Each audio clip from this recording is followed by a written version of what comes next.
How to handle a cheating partner, a cheating husband to be precise.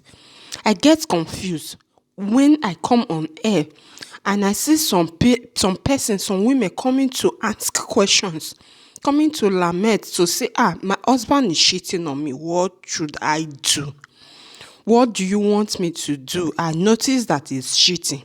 And some women will say, pray about it, commit it to God. All men cheat. They will say all men cheat, that you are not to leave your marriage because he's cheating. You will repent. Don't leave your home for another woman to come and take over. Nya, nya, nya, nya, nya. I do not understand where that mindset is coming from. If your husband is a shit, does not mean that the second man is also a shit. I don't get it. I don't like where they generalize this cheating as now becoming a norm in the society that all men cheat. That once you see your husband cheating, you should accept it because all men cheat. It is a fallacy. And that hasty conclusion should be cancelled. The fact that you have a cheating husband, don't force the other woman to accept that notion. We have various breaking points. There are some women that can cope with a cheating partner, while there are some that can never cope with a cheating partner. There are some that can accept a man that has children, while there are some women that can never accept a man that has children. There's breaking point. Everybody has his or her breaking point. They have something you can tolerate, and there is something that is a no deal. Is a deal breaker. A human being without a deal breaker is a human being without a what. You should know your deal breaker. What you can accept in a relationship and what you can never accept in a relationship. The fact that you have that cheating is not a deal breaker for you does not mean you should start advising somebody who sees cheating as a deal breaker to stay put and remain in that relationship. That is where you see some they are being talked into that relationship. You see that not the case of pepper soup. Such things can just happen to the man, or the woman will start to slowly do what she knows how to do best, which is very wrong. A deal breaker is a deal breaker. Don't advise anybody. Tell the person what is your deal breaker before you start advising the person to stay. Don't, please. We should take note. Advising and making a general conclusion that all men cheat is a lie. Not all men cheat. You have an irresponsible man who cheats does not mean person B has an irresponsible man who also cheats. And please, women, we should stop encouraging men to cheat, because I get so pissed off. I get so pissed off when a woman comes to ask for an advice of a cheating partner. All what most of what women will say in the comment section. Mostly women, no, men will not encourage you to stay in stay with a cheating partner. And you will see most of the people that are encouraging this woman to stay, to pray, to be patient is the women. They are the women that will be encouraging another woman to stay in an agony. The woman is not happy. She's going through emotional trauma, torture, and you are advising her to stay and pray for the man. Pray for an adult, a grown ass man, that you should continue to pray for him. A man who is not a kid, that knows what he is doing with his right senses. You are telling her to continue to pray for him, that he will change. What are you implying in the comment? Men are reading. They are seeing what is going on. They will in turn go and do it to their wife, because you are encouraging this person to stay. It also says that telling the man that is scrolling through that page now that I beg you, the woman will accept it. After all men cheat. So after all, let me see go and cheat or two. If my wife comes and lay her own complaint, other women will encourage her to stay.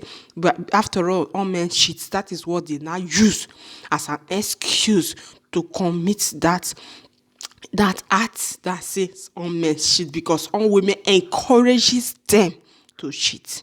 It is we, the women, that is encouraging the men to do what they are doing, whether you like it or not. Based on what I see coming on from our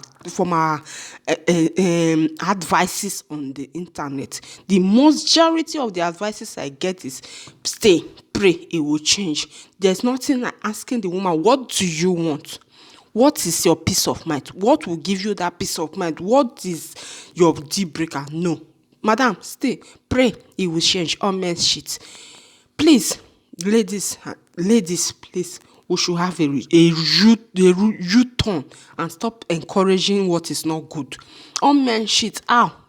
Is it the ability to shit? Is it only placed on men?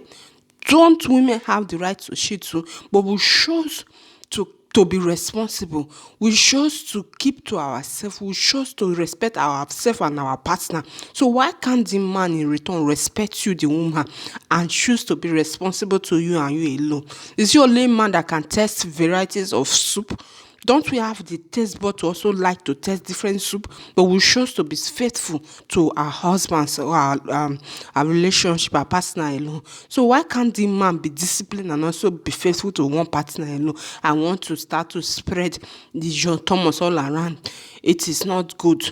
Please stop encouraging what is not good. What is not good is not good.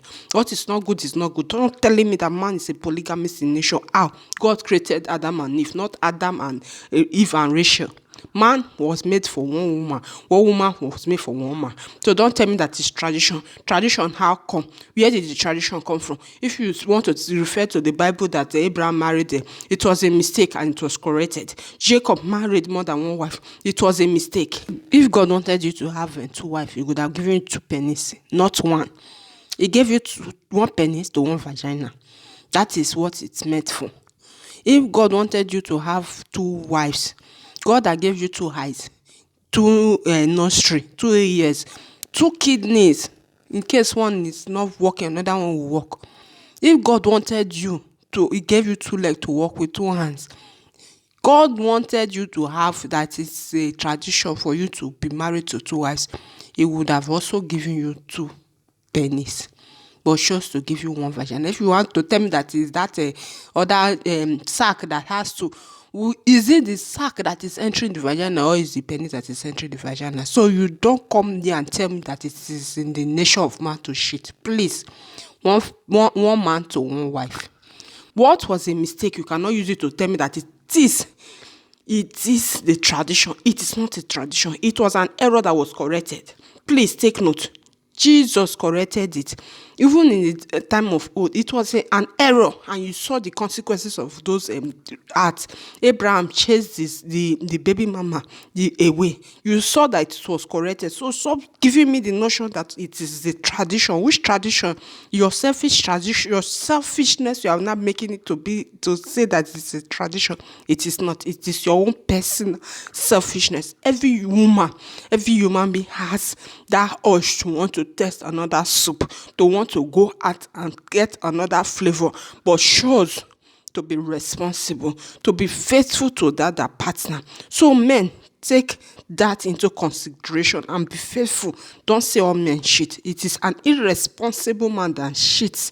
It is an irresponsible man that looks outside after he has a wife at home. It is an irresponsible man that wants a second wife after he has. If you know you don't want that woman again, divorce and go and marry your marry another wife instead of forcing it into the woman and say that it's the tradition or it's a right to marry more than one wife. That men are polygamous in nature, or it is your right to cheat. It is not your right to cheat.